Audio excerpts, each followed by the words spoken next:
I want a white doctor, a real doctor, not him. Karen Mitchell's voice echoes through the emergency department, shrill with panic and bigotry, loud enough for every patient, nurse, and doctor to hear. My son is dying and you're sending me some DEI hire? 38-year-old Dr. James Carter stands in the doorway of Trauma Bay 3, still wearing his surgical scrubs from the operation he just completed, staring at the woman with a mixture of exhaustion and resignation he's felt too many times before. Behind him, nurses freeze. Other doctors stop mid-step. A mother just refused the hospital's best trauma surgeon because he's black. And her 14-year-old son is bleeding to death on the gurney behind her. Ma'am, I'm Dr. Carter. I'm the attending trauma surgeon on call tonight. Your son has internal bleeding from the car accident. He needs surgery immediately. I don't care who you are. I want a white doctor, a qualified doctor. Karen's face is red with fury and fear, standing between James and her dying son. This is a good hospital. You have other surgeons, real surgeons. I have insurance. I have rights. I'm not letting some affirmative action hire experiment on my child. James feels the familiar burn of racism, the assumption that his skin color determines his competence, that his 14 years of medical training, his Harvard Medical School degree, his 1,000 successful surgeries mean nothing compared to his race. But he doesn't have time for this. The boy, Tyler Mitchell, 14 years old, is bleeding internally, ruptured spleen, liver laceration, maybe more. Every minute Karen wastes with her racist tantrum is a minute closer to her son dying.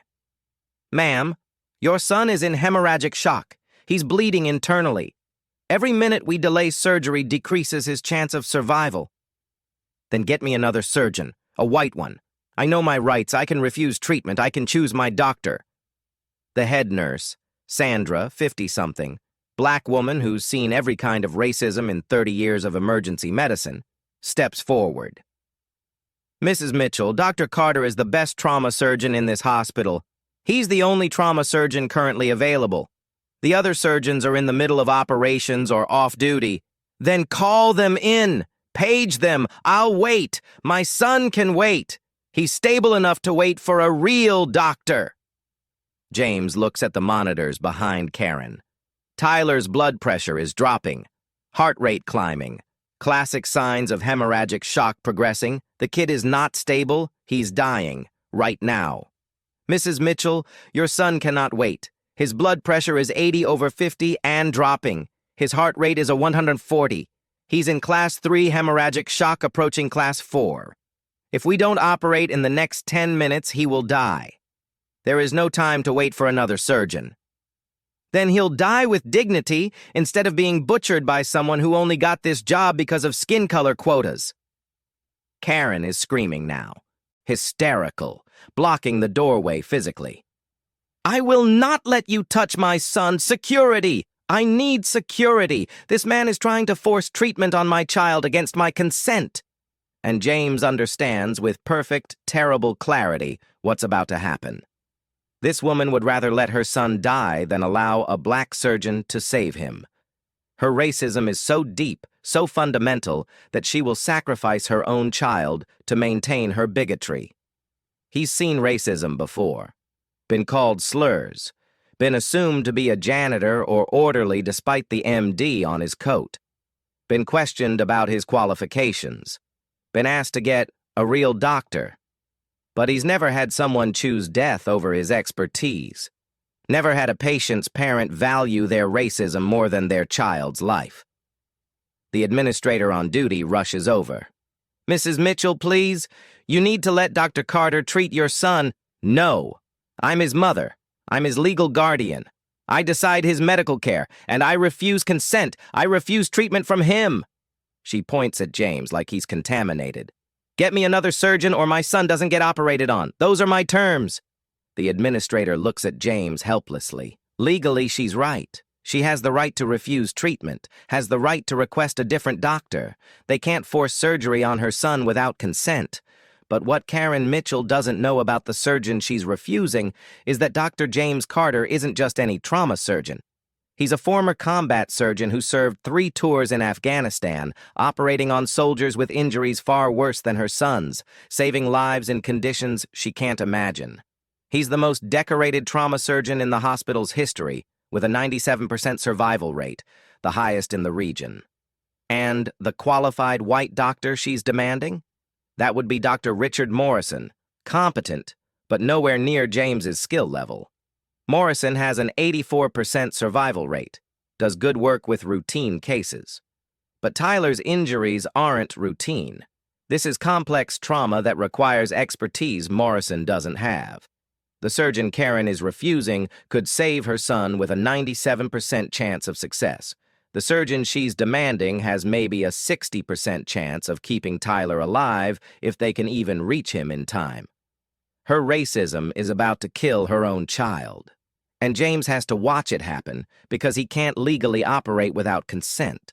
But he's going to make damn sure she understands exactly what choice she's making. And when her son dies because she valued her bigotry more than his life, James is going to make certain the world knows she killed him with racism.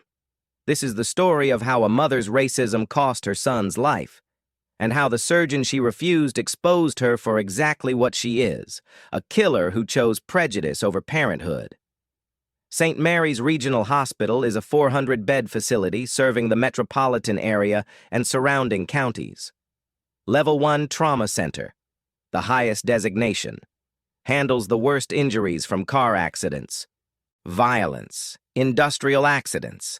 When someone needs the best emergency care in the region, they come here. The emergency department sees 300-plus patients daily. The trauma bays handle critical cases, the ones where minutes matter, where the difference between life and death is measured in surgical skill and speed. Tonight, Trauma Bay 3 has Tyler Mitchell, 14 years old, car accident. T-boned on the driver's side where he was sitting, massive blunt force trauma to his left torso. Preliminary scans show ruptured spleen, grade 4 liver laceration, possible kidney damage, possible bowel perforation. He's bleeding internally, dying slowly, and his mother is blocking the surgeon who can save him. Dr. James Carter is 38 years old, has been a trauma surgeon for 12 years. But his path to this moment started long before medical school. James grew up in South Chicago.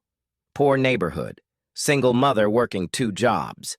He'd seen violence, shootings, stabbings, people dying in the streets while ambulances took too long to arrive. He'd watched his best friend bleed out at 16 from a gunshot wound because the nearest hospital was 20 minutes away and didn't have a trauma center. That death changed James's life, showed him that medical expertise in the right place at the right time was the difference between life and death. Made him want to be the person who could save lives that others couldn't. He'd worked his ass off. Perfect grades in high school despite the chaos around him. Full scholarship to Northwestern, top of his class in undergrad, medical school at Harvard, one of 8 black students in a class of 165, surgery residency at Johns Hopkins, then 3 tours in Afghanistan as a combat surgeon with the Army. Afghanistan taught him trauma surgery in the worst possible conditions. Soldiers with blast injuries, multiple penetrating wounds, damage that would kill most people. James learned to operate fast, efficiently, perfectly. Learned to save lives when resources were limited and time was running out. He came back from deployment with skills few civilian surgeons possessed. Got recruited by St. Mary's specifically because they needed someone who could handle the worst trauma cases, someone who didn't panic, someone who could save the unsavable. In 12 years as an attending trauma surgeon, James had operated on 1,147 major trauma cases. His survival rate, 97%. The national average, 82%. He saved lives other surgeons couldn't. He'd won awards, had papers published, was featured in medical journals, was the go-to surgeon when other hospitals transferred patients who were too complex for their teams. But none of that mattered to people who saw his skin color first. James had dealt with racism his entire medical career. Med school classmates who assumed he was only there because of affirmative action, despite his perfect MCAT scores and 4.0 GPA. attendings who questioned his surgical decisions more harshly than white residents. Patients who asked for a real doctor when he walked in wearing his white coat with attending surgeon embroidered on it. He'd learned to swallow the rage, to stay professional, to prove his competence over and over and over, to be twice as good to be considered half as qualified. But tonight is different. Tonight, someone's racism isn't just insulting him, it's killing a child. James stands in the doorway of Trauma Bay 3, watching Tyler's vital signs deteriorate on the monitors, listening to Karen scream for a white doctor, and feels something break inside him. He's done swallowing his rage. Done being professional in the face of bigotry that kills people. Done letting racism hide behind politeness and patient rights. If this woman wants to let her son die because she can't stand having a black surgeon touch him, fine. But he's going to make sure everyone knows exactly what she chose. Going to make sure the world sees her racism. Going to make sure she lives with the consequences of valuing her prejudice more than her child's life. Sandra, the head nurse, approaches James quietly. "Doc, what do? We document everything. Every word she said, every minute we delay, every time I offer to operate and she refuses. I want witnesses. I want this recorded, because when that boy dies, I want it crystal clear that she killed him, not me." Sandra nods grimly. She's already taking notes. "I've got it. Time of refusal, 9:47 p.m. Patient status, critical. Doctor available, Dr. Carter. Reason for refusal, racial discrimination." The administrator, Patricia Williams, hospital counsel on duty tonight, pulls James aside. "Dr. Carter, we need to try everything to get consent. Call Dr. Morrison, see if we can get him here. That might satisfy her and save the boy." James knows Morrison. Good surgeon, competent with routine cases. But this isn't routine. Tyler needs someone with advanced trauma training, someone who's operated on blast injuries and complex hemorrhages, someone who can handle unexpected complications. Morrison is at home, lives 30 minutes away. By the time he arrives, scrubs in, reviews the scans, and gets started, Tyler will have been bleeding for over an hour. His chances of survival will have dropped from 97% to maybe 60%. And if there are complications Morrison can't handle, Tyler will die on the table. "Call him," James says. "But we all know what we're doing here. We're accommodating her racism at the cost of her son's life. We're letting bigotry dictate medical care. And when he dies, it's on her." Patricia makes the call. Morrison answers on the third ring. "Richard, it's Patricia at St. Mary's. We have a critical trauma case. The mother is refusing Dr. Carter and demanding a white surgeon. Can you come in?" James can hear Morrison's voice through the phone, sounding tired and annoyed. "What's the case?" 14-year-old male. Car accident. Ruptured spleen. Great IFU liver laceration. Possible other injuries. He's in hemorrhagic shock. He needs surgery immediately. Silence. Then, "That's James's specialty. Complex trauma. Why isn't he operating?" "The mother refused consent because of his race." Longer silence. "Jesus. That's... Patricia, I'm 30 minutes out. By the time I get there and scrub in, we're looking at an hour delay. This kid needs someone now. James is one of the best trauma surgeons in the country. This is insane." "I know, but legally, she has the right to refuse. Can you come?" "Yeah, I'll come. But tell that woman she's killing her kid. And tell James I'm sorry he has to deal with this shit." Patricia hangs up, looks at James. "He's coming. 30 minutes. James looks at Tyler's monitors. Blood pressure, 75/48. Heart rate, 148. Hemoglobin dropping. The kid is dying minute by minute. "He won't make it," James says quietly. "Tyler's going to code before Morrison gets here. And even if he doesn't, Morrison will spend 20 minutes trying to control bleeding I could control in 5. This boy's survival rate just dropped by 40% because his mother is a racist." Patricia's face is grim. "I know, but my hands are tied. She has legal custody. She's refusing consent. We can't operate without it unless he's unconscious and she's unavailable." Then we wait for him to code, for her to watch her son's heart stop. And maybe then she'll consent, Sandra interjects. Doc, we could call Child Protective Services, get emergency custody transferred. Takes hours, James says. We don't have hours. We have minutes, maybe. He walks back to Trauma Bay 3. Karen is sitting next to Tyler now, holding his hand, crying. Tyler is barely conscious, pale, sweating. His body is shutting down from blood loss.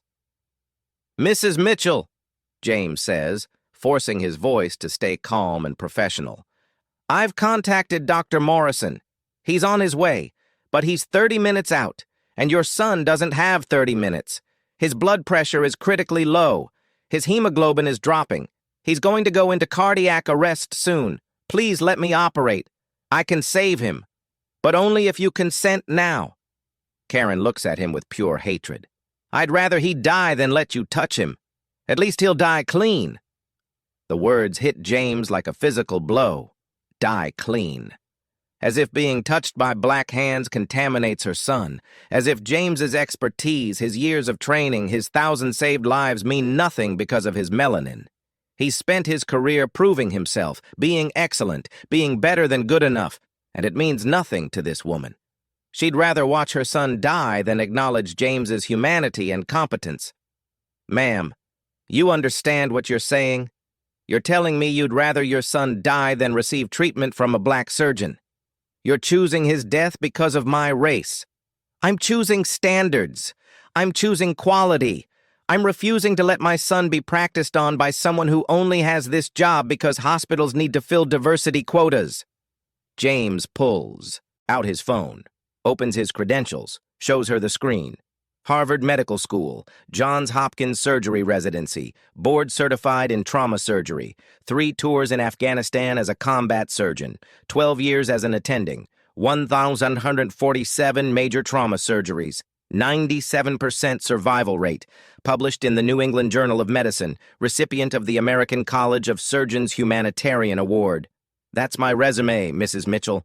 Now tell me again how I'm unqualified. Karen barely glances at it. I don't care about your fake credentials. I know how this works.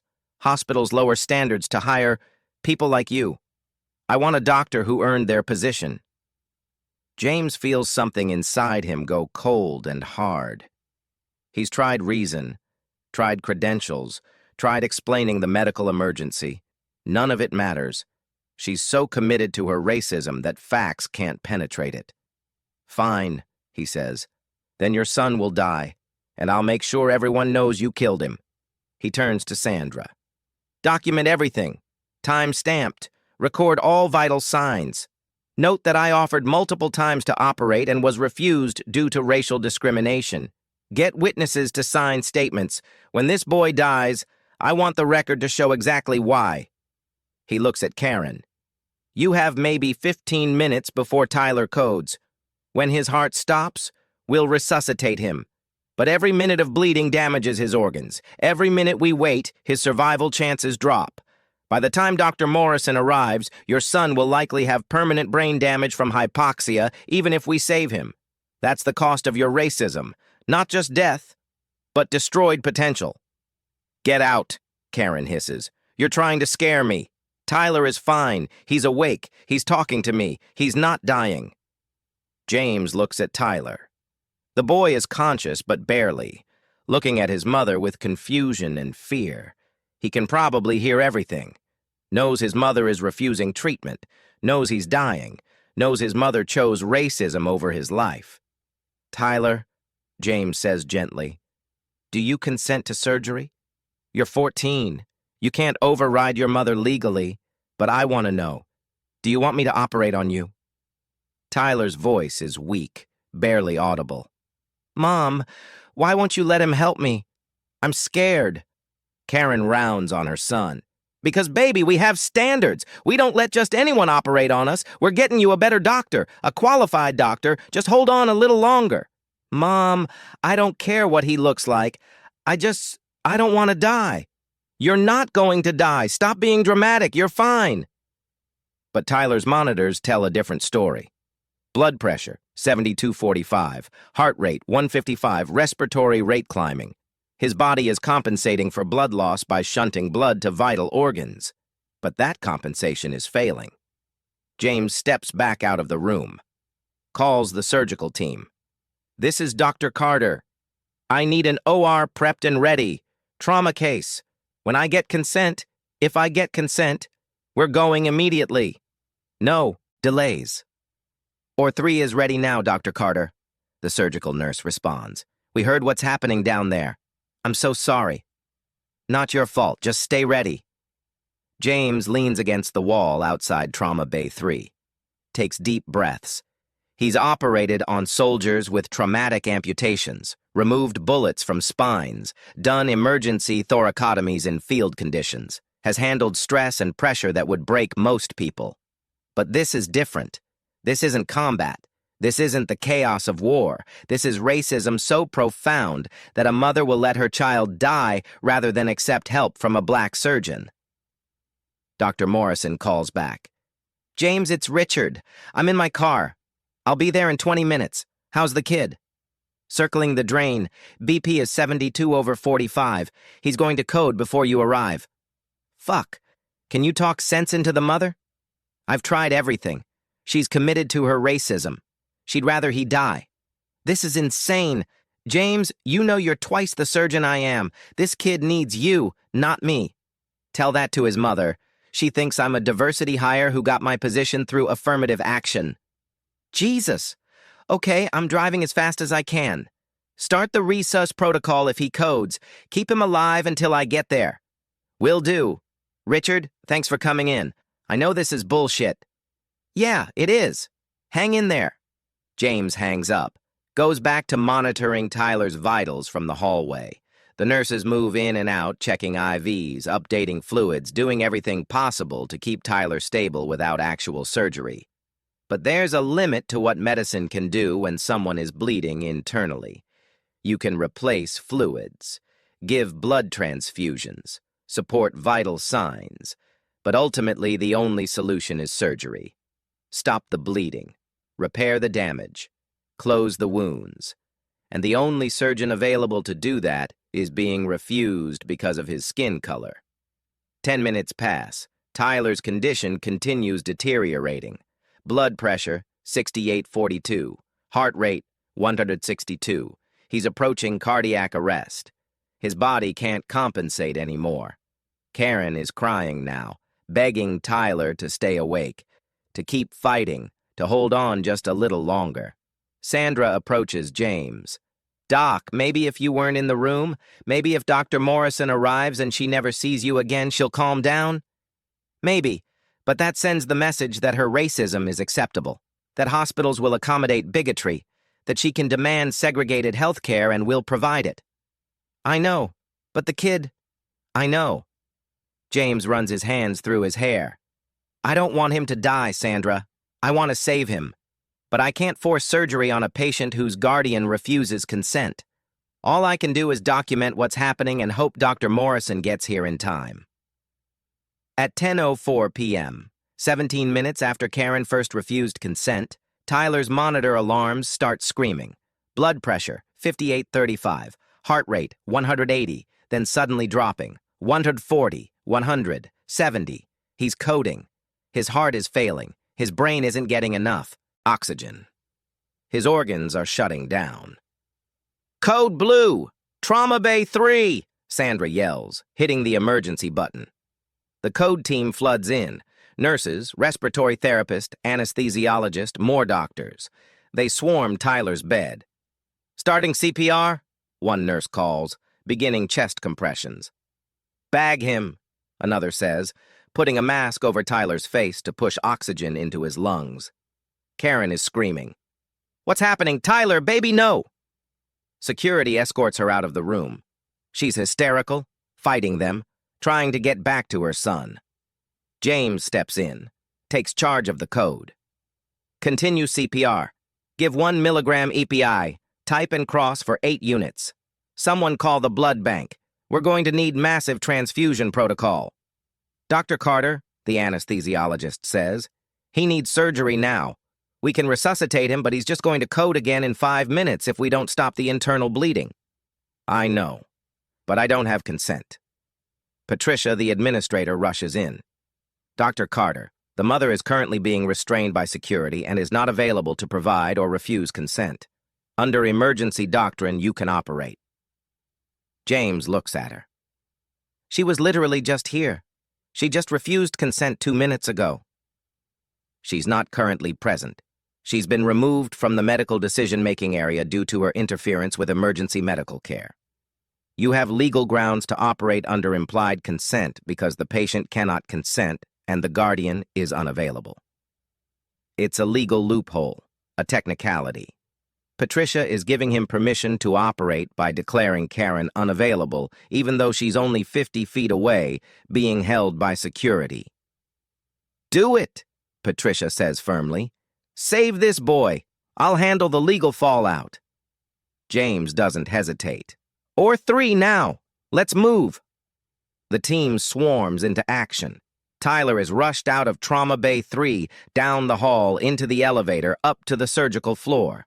The code team continues CPR the entire way.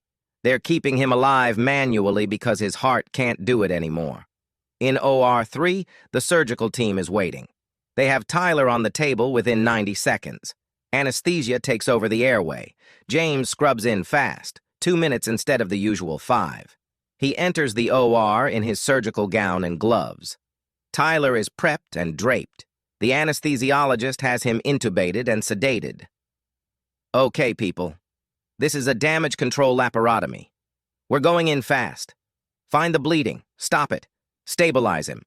Then we'll come back for definitive repairs later if needed. Let's save this kid. James makes his incision, midline laparotomy, sternum to pubis. Opens Tyler's abdomen in seconds. Blood pours out, liters of blood filling the abdominal cavity. Suction, James orders. The surgical tech immediately starts suctioning blood so James can see the damage. Ruptured spleen, James identifies immediately. That's source number 1. And grade viral liver laceration actively bleeding. That's source 2. Possible mesenteric.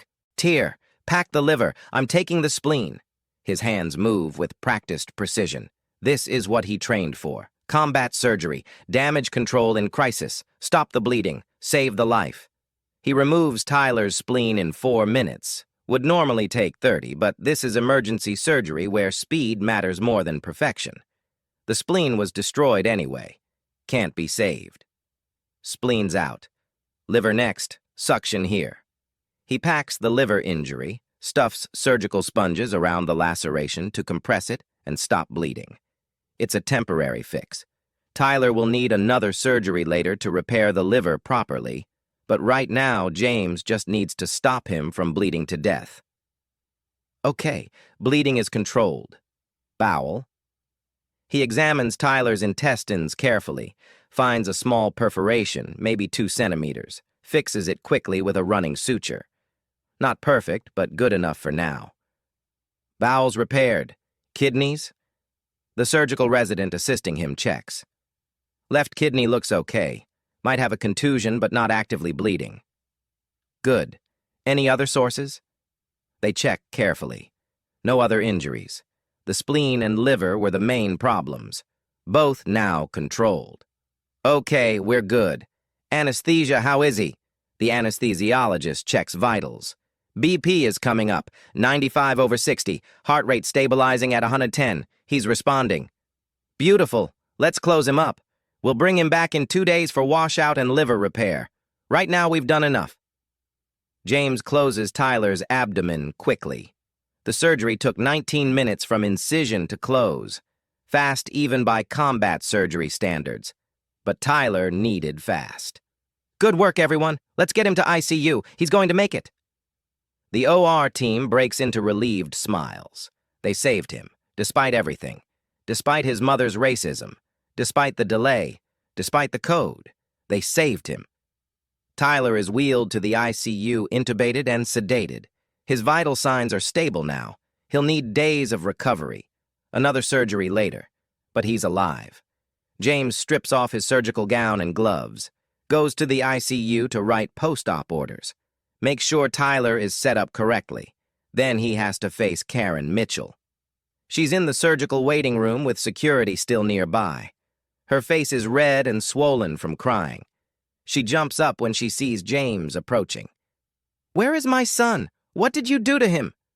James keeps his face neutral and professional. "Your son is alive. He's in the ICU. We removed his ruptured spleen and repaired his liver laceration. He went into cardiac arrest because of the internal bleeding. But we resuscitated him and performed emergency surgery. He's stable now." Karen's face goes through several emotions: relief, confusion, then rage. "You operated on him. I didn't consent. I specifically refused. You had no right." "You were removed from the treatment area by security and were unavailable to provide consent. Under emergency doctrine, when a patient needs life-saving treatment and the guardian is, unavailable, physicians can operate under implied consent. Your son was dying. I saved his life. You had no right. I'm suing this hospital. I'm suing you personally. You violated my rights. You violated my son's rights. I specifically told you I didn't want you operating on him." James feels the rage he's been controlling all night finally surface. "You told me you'd rather your son die clean than let a black surgeon save him. You told me you'd rather watch him bleed to death than acknowledge my medical expertise. You told me I was unqualified despite my Harvard Medical School degree and 12 years of experience. You chose racism over your son's life. And when he coded, when his heart stopped because you refused to let me operate, I saved him anyway.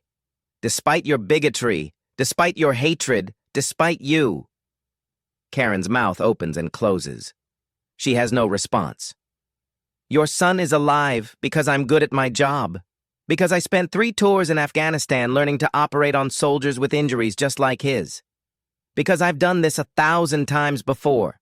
Because I'm one of the best trauma surgeons in this region, regardless of my skin color. Your racism didn't kill him because I didn't let it. But you tried. You stood in that trauma bay and tried to kill your own child to protect your prejudice. I was protecting him from what? From the surgeon who could save him? From medicine? From expertise? No. You were protecting your racism. And your son almost died because of it." James turns to Patricia, who's been watching this exchange. "Get her statement documented. Everything she said. Every time she refused consent. Every racist comment. I want it all on record. Because when she tries to sue, I want the jury to see exactly what happened here." He looks back at Karen. "Your son will need another surgery in a few days. I'll be performing it. You can refuse consent again if you want. Let him die during recovery because you don't want me touching him. Or you can sign the consent form and let me finish saving his life. Your choice. But either way, the world is going to know what you did tonight."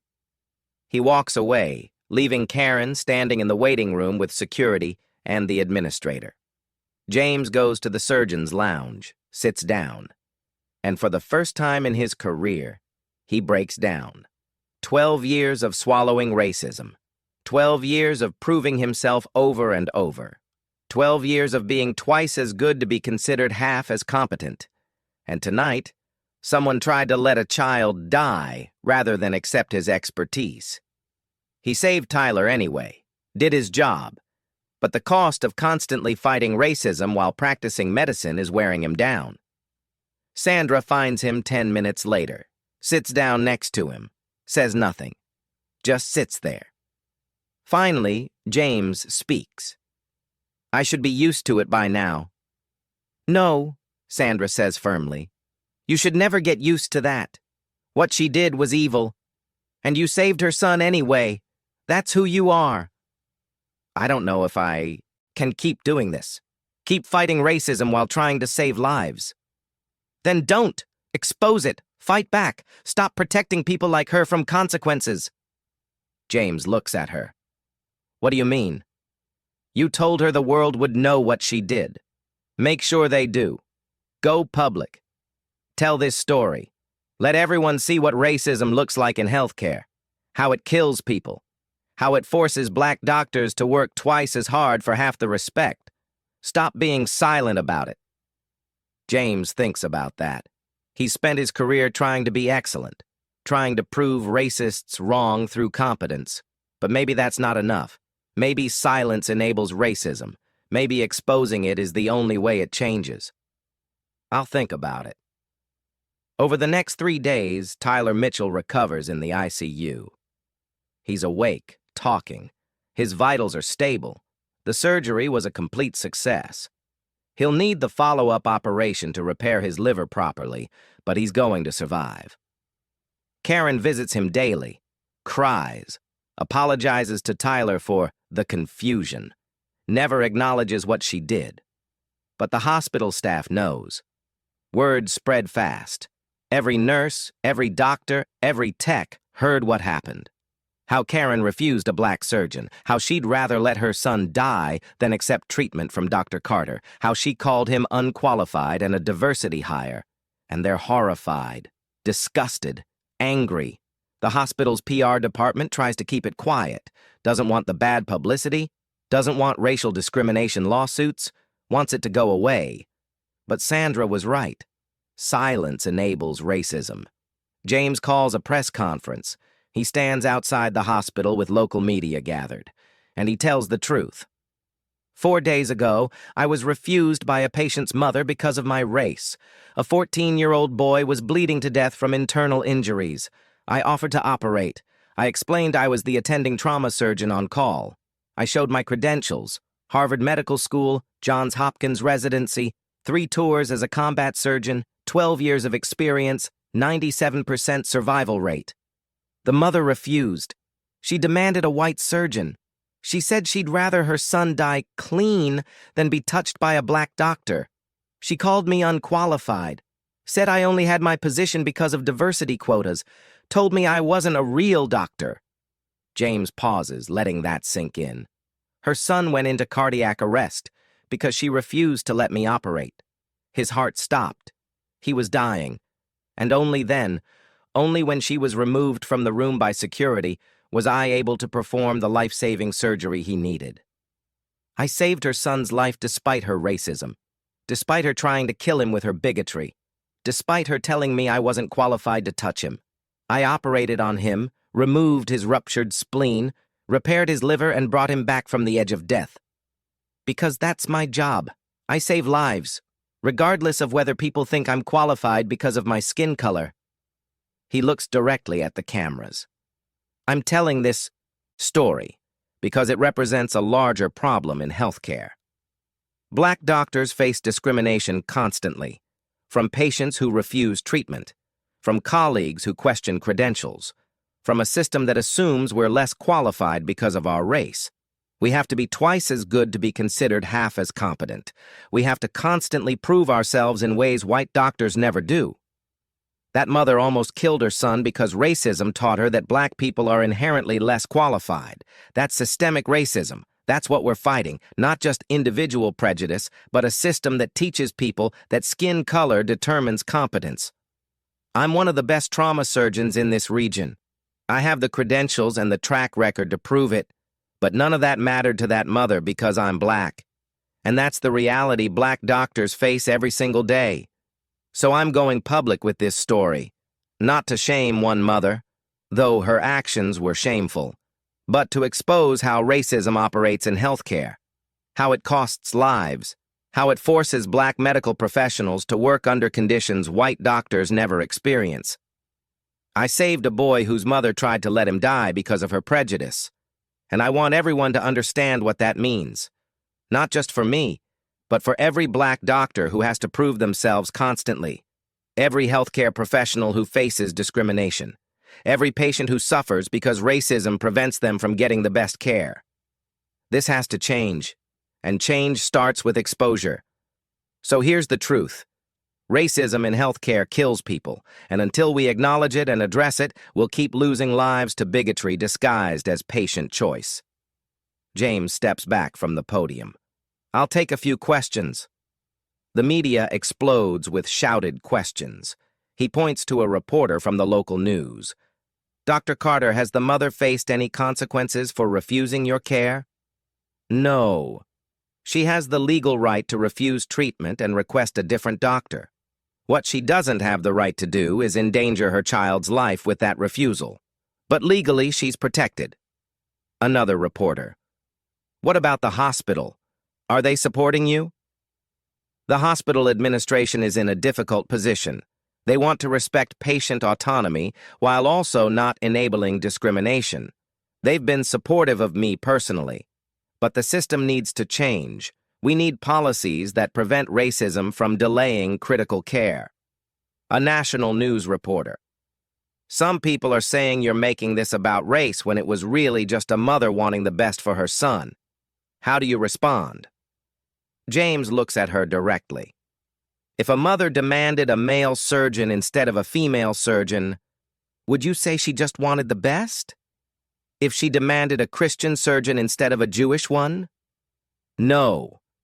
You'd recognize that as discrimination. This is no different. She didn't question my qualifications based on my experience or outcomes. She questioned them based solely on my race. That's racism, not reasonable medical decision-making. Another reporter. Will you be treating her son for his follow-up surgery? Yes. He needs another operation in 2 days to complete his liver repair. I'll be performing it. If she refuses consent again, we'll deal with that then. But I'm hoping she's learned something from almost losing her son. What if she refuses again? Then we'll document it. Get a court order if necessary. Find another surgeon if we must. But I won't let her racism kill her son.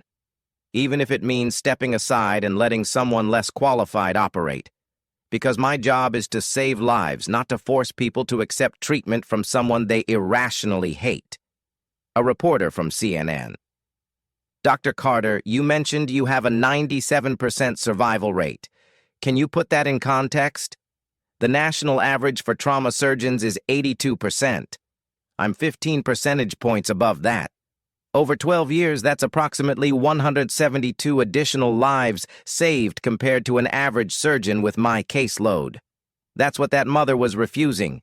Expertise that has saved 172 more people than an average surgeon would have saved. The numbers land hard. The reporters start doing the math in their heads. This isn't just racism, it's quantifiable, life-costing racism.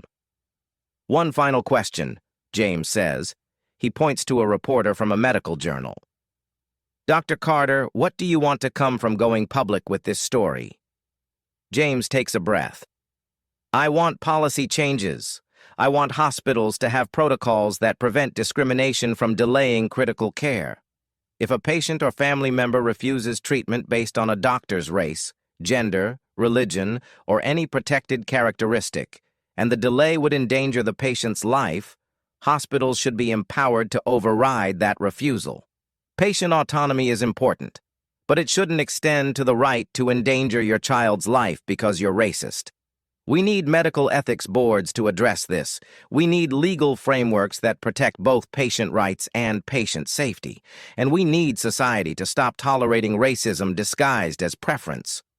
Most importantly, I want people to understand that Black doctors, Black professionals in every field, face this constantly. We have to prove ourselves over and over.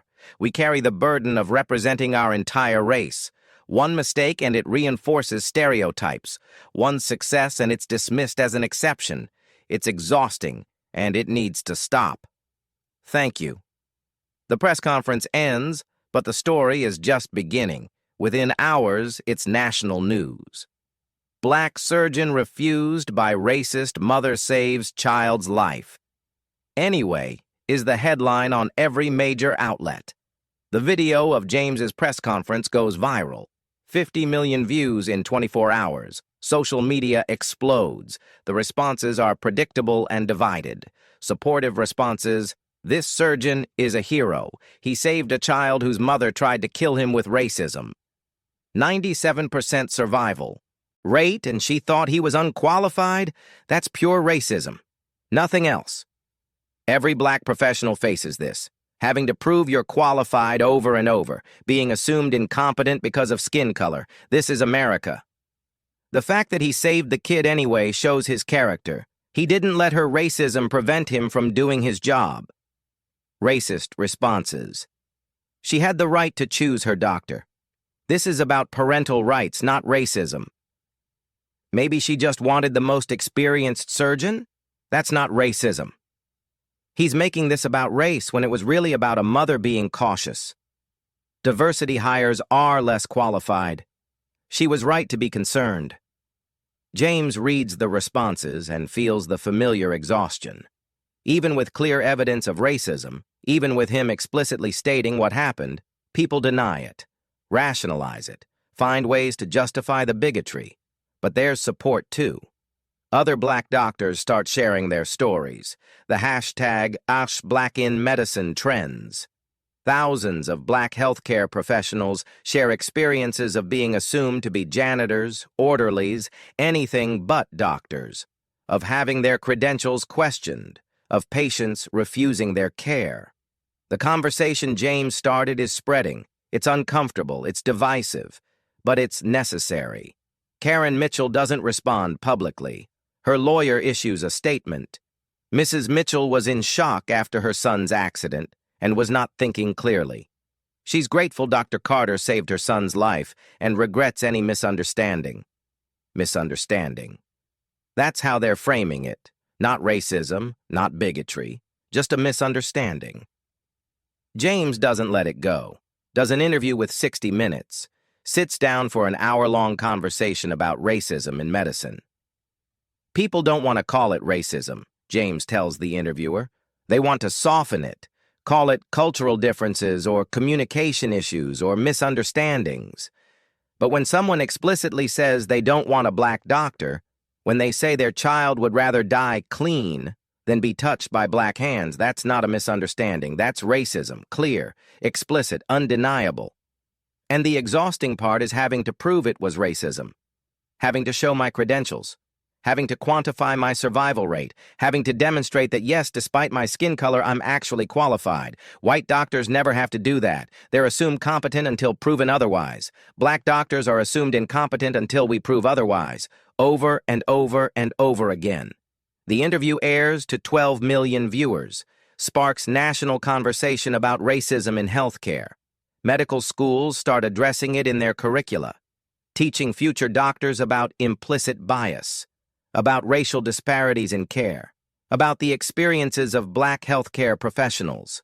Professional medical organizations issue statements supporting James and condemning racial discrimination in patient care.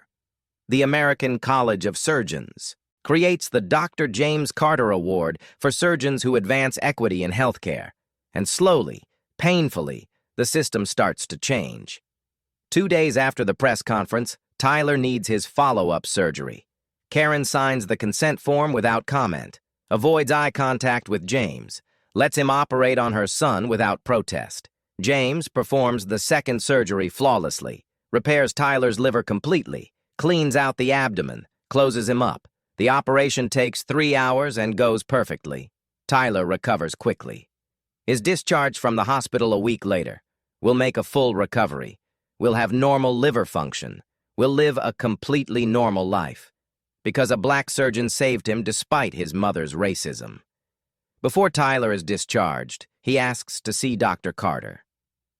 James comes to his room. Tyler is sitting up looking healthy, color back in his face. Dr. Carter, I wanted to say thank you for saving my life. And I wanted to apologize for my mom, for what she said. James sits down. Tyler, you have nothing to apologize for. You're 14. You're not responsible for your mother's beliefs. But I heard what she said about not wanting you to operate because you're black. That was wrong. And I'm sorry. I appreciate that. How are you feeling about everything? Tyler is quiet for a moment. I was scared when I realized I might die because my mom wouldn't let you help me. I kept telling her I didn't care what you looked like. I just wanted to live. But she wouldn't listen. That must have been terrifying. It was. And now I keep thinking, what if I had died? Because my mom was racist? That would have been such a stupid way to die. James nods. It would have been. But you didn't die. You're going to be fine. Because of you. Even though my mom was horrible to you, you saved me anyway. Why? Because that's my job. I took an oath to save lives. Doesn't matter if the patient's family likes me or respects me or thinks I'm qualified. My job is to do everything I can to help people survive.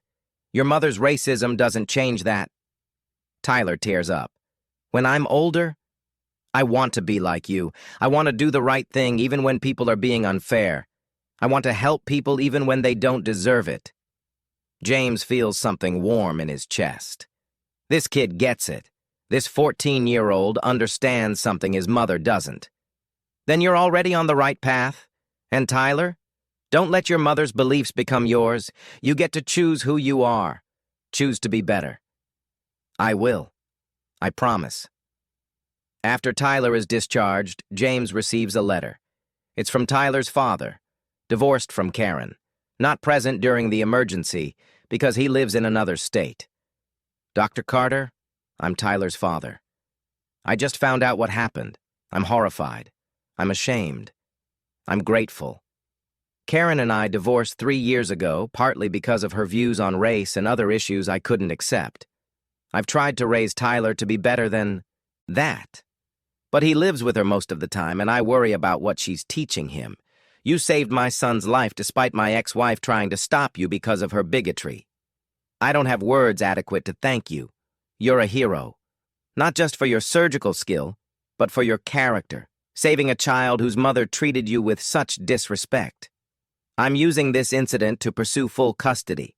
Tyler deserves to grow up in a home that doesn't teach racism, that doesn't value prejudice over human life. Your actions saved my son's life and opened my eyes to how dangerous Karen's beliefs have become. Thank you for everything. I'm making sure Tyler knows who you are and what you did. He'll grow up understanding that the best people in life aren't defined by their skin color but by their actions. With deepest gratitude, Michael Mitchell James keeps that letter, frames it, puts it in his office, because that's why he does this. Not for the Karen Mitchells of the world who will never change, but for the Tylers, the kids who can learn, who can be better than their parents, who can break cycles of racism. 6 months after the incident, the hospital implements new policies. If a patient or family member refuses treatment from a doctor based on race, gender, religion, or other protected characteristics, and the refusal would delay critical care, the hospital can document the discrimination and report it to the Medical Ethics Board. Provide alternative care if possible without compromising patient outcomes. Override the refusal if delay would significantly endanger the patient's life. Require the patient family to sign a waiver acknowledging they're refusing qualified care for discriminatory reasons. It's not perfect, but it's progress. It means the next time someone tries to refuse care based on racism, there are protocols, protections, consequences. Other hospitals across the country adopt similar policies. James's case becomes the catalyst for systemic change. 1 year after saving Tyler Mitchell, James receives the Surgeon General's Award for Excellence in Medicine. He stands in Washington, D.C., accepting the award from the Surgeon General himself. Dr. James Carter exemplifies the best of American medicine, the Surgeon General says. His expertise saves lives. His character defines what it means to be a healer, and his courage in exposing racism in healthcare has sparked necessary conversations and policy changes that will benefit patients and doctors for generations. When faced with discrimination that could have cost a child's life, Dr. Carter didn't let racism stop him from doing his job. He saved that child. Then he used his experience to create systemic change. That's leadership. That's excellence. That's what this award recognizes. James accepts the award, gives a brief speech. This award doesn't belong just to me. It belongs to every black doctor who has faced discrimination and continued doing their job anyway. Every healthcare professional who has been questioned, doubted, refused, and still showed up every day to save lives. Every person who fights racism while trying to practice medicine. What happened to me wasn't unique. It's the reality for black doctors everywhere. The only difference is I had the platform and the support to go public with it. But thousands of my colleagues face similar discrimination in silence because they don't have that privilege. So this award is for all of us, and it's a reminder that we still have work to do. Racism in healthcare isn't solved, it's just more visible now. We've started the conversation, but we need to continue it. We need policy changes, training reforms, accountability, until every patient can receive the best care available regardless of their doctor's race, and until every doctor can practice medicine without constantly proving their basic competence because of their skin color. We haven't finished this work. Thank you for this recognition, but let's remember it's not about celebrating one surgeon. It's about acknowledging a problem and committing to fix it. The speech receives a standing ovation. After the ceremony, James does interviews, continues telling his story, continues pushing for change, because Tyler Mitchell almost died from his mother's racism. And James saved him anyway. But he wants to live in a world where black surgeons don't have to be heroes just to do their jobs, where expertise is recognized regardless of skin color, where patients can trust that the best care comes from the most qualified professional, period. That world doesn't exist yet, but James is fighting to create it, one surgery at a time, one press conference at a time, one policy change at a time. 3 years after the incident, James is invited to give the commencement speech at Harvard Medical School, his alma mater. He stands before 165 new doctors about to start their careers. Among them, 27 are black, significantly more than the 8 who were in his class 15 years ago. You're about to enter a profession that will test you in ways you can't imagine, James tells them. You'll face life and death decisions. You'll work 100-hour weeks. You'll see suffering you can't prevent and lose patients you tried everything to save. But some of you, particularly those of you who are black, brown, female, or otherwise, don't fit the traditional image of what a doctor looks like, will face an additional burden.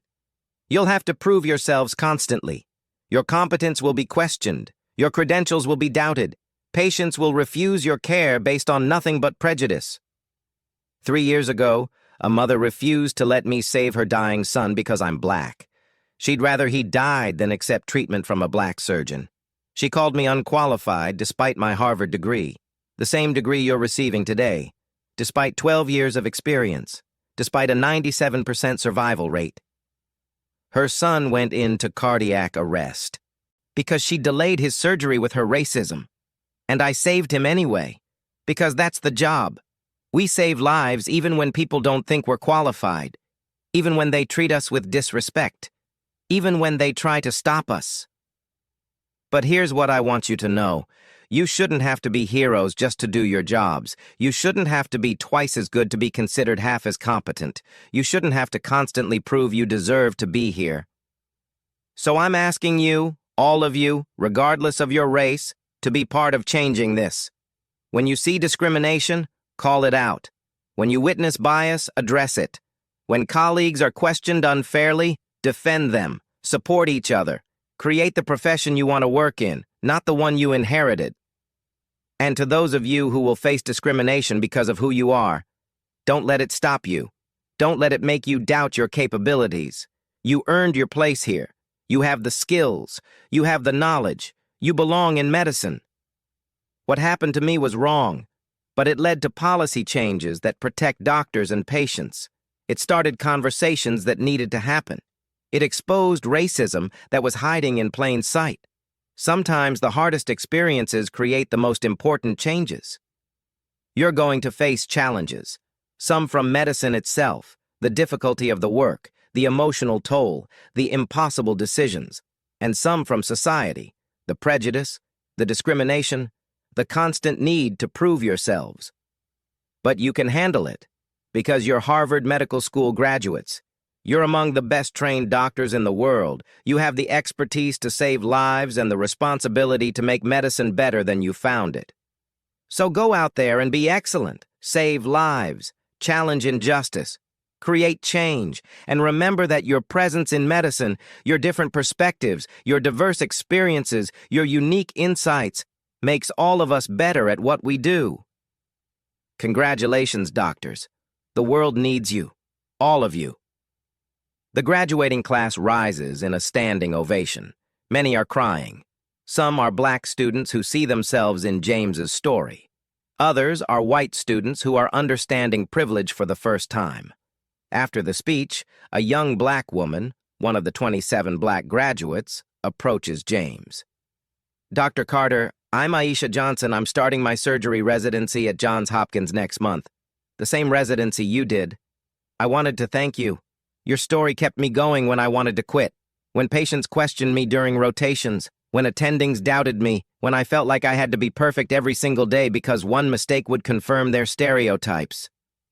I thought about you saving that boy despite his mother's racism, about you going public and changing policies, about you turning your pain into progress. And I thought, if Dr. Carter can do that, I can make it through residency. So thank you for being excellent, for being vocal, for showing us that we belong in medicine even when people try to make us feel like we don't. James feels tears in his eyes. This is why it mattered, why going public mattered, why fighting back mattered, not just for him, but for every black medical student who needed to see someone who looked like them succeeding despite discrimination, who needed proof that excellence speaks louder than racism, who needed permission to be angry about injustice and to fight against it. You're going to be an amazing surgeon, James tells her. And when you face discrimination, not if, but when, remember that it's not about you. It's about their prejudice. Your job is to be so excellent they can't deny your competence, and then to use your success to open doors for the people coming after you. I will. I promise. 5 years after the incident, James publishes a book, The Surgery Racism Delayed, a black doctor's fight for excellence and equality in medicine. It becomes a bestseller, required reading in medical schools, the definitive account of racism in healthcare from the perspective of a black surgeon who lived it. The book doesn't just tell his story. It includes research on racial disparities in healthcare, data on how black doctors are treated differently, surveys of black medical students' experiences, policy recommendations for addressing systemic racism in medicine. It's not just a memoir, it's a blueprint for change. Tyler Mitchell writes the foreword. He's 18 now, applying to college, wants to study medicine. I almost died when I was 14. Not from my injuries, though those were serious. I almost died from my mother's racism. Dr. James Carter tried to save my life. My mother refused to let him because he's black. She told him I would rather die clean than be touched by a black surgeon. She valued her prejudice more than my survival. I went into cardiac arrest. My heart stopped. I was dying. And Dr. Carter saved me anyway.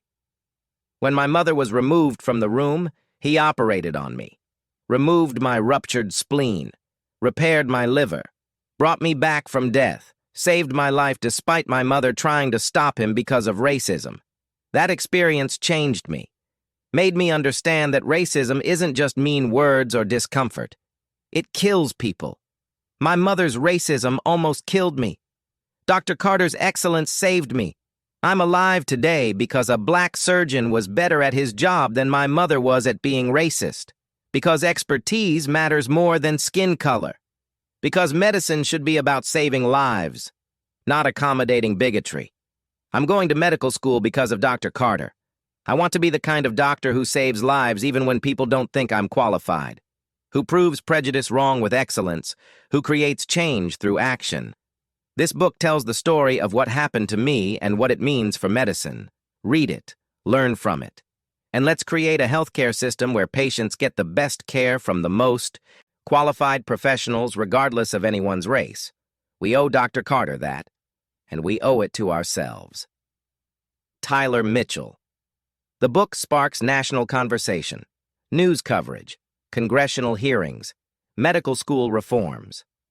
The American Medical Association creates new ethics guidelines about refusing care based on discriminatory reasons. The Joint Commission adds requirements for hospitals to have policies preventing discrimination from delaying critical treatment. James's experience, his trauma, his courage, his persistence becomes the catalyst for systemic change in American healthcare. 10 years after refusing Dr. James Carter's care, Karen Mitchell dies of a heart attack at age 57. Her obituary is brief, mentions her son Tyler, mentions she was a businesswoman, doesn't mention how she almost killed her son with racism, doesn't mention Dr. Carter. Tyler calls James when his mother dies. "Dr. Carter, I wanted you to know. My mom passed away, heart attack. She was alone when it happened." "I'm sorry for your loss, Tyler." "Don't be. We weren't close. After what happened when I was 14, I chose to live with my dad. Saw her a few times a year. She never apologized for what she did. Never admitted she was wrong. Died still believing she'd been right to refuse you. Some people never change. No, they don't. But I did. I'm in my second year of medical school now. Just finished my surgery rotation. I'm good at it. Really good. My attending said I have hands like a natural surgeon. I'm proud of you. I wouldn't be here without you. You saved my life twice. Once on that operating table and once by showing me what real courage and excellence look like. By proving that character matters more than prejudice. You did the work, Tyler. I just gave you the chance. You gave me more than that. You gave me a purpose. I'm going to be a surgeon like you, going to save lives, going to fight racism in medicine, going to make sure no other kid almost dies because their parent is a bigot. Then your mother's racism didn't win. You transformed it into something better. That's the real victory. After they hang up, James thinks about the past 10 years. One racist incident, one illegal stop, one mother's bigotry almost killing her son. It could have ended there. Could have been just another story of racism in healthcare that never got told. Another black doctor swallowing injustice and moving on. But James didn't stay silent. Went public, fought back, used his experience to create change. And now, 10 years later, hospitals have policies preventing discrimination from delaying critical care. Medical schools teach about racism in healthcare. Professional organizations have ethics guidelines addressing bias. Thousands of healthcare workers have training on implicit bias. The conversation about racial equity in medicine is mainstream one incident. 10 years of fighting. Systemic change. Tyler Mitchell is alive and becoming a doctor. Karen Mitchell died, believing she'd been right, but her legacy is her son proving her wrong. And Dr. James Carter continues saving lives. Still facing racism sometimes, still fighting it, still proving that excellence transcends prejudice. Because that's what it takes. Not just being good at your job, not just surviving discrimination, but fighting back, creating change, refusing to let racism win. James Carter did that, and medicine is better because of it. Have you ever been discriminated against by someone who needed your help? Have you ever had your expertise dismissed because of your identity? Have you ever been assumed incompetent because of how you look? Share your story in the comments below. Subscribe to our channel for more stories of professionals facing discrimination, fighting back, and creating systemic change through courage and excellence. Because somewhere right now, a qualified professional is being refused. A black doctor is being questioned. A person of color is being assumed incompetent despite their credentials. And maybe, just maybe, they'll fight back like Dr. James Carter did. They'll refuse to stay silent. They'll expose the racism. They'll create change. Karen Mitchell tried to let her son die rather than accept treatment from a black surgeon. That surgeon saved her son anyway. Then he used that experience to reform healthcare policies nationwide. Her racism didn't win. His excellence did. And thousands of patients are alive today because one surgeon refused to let bigotry go unchallenged.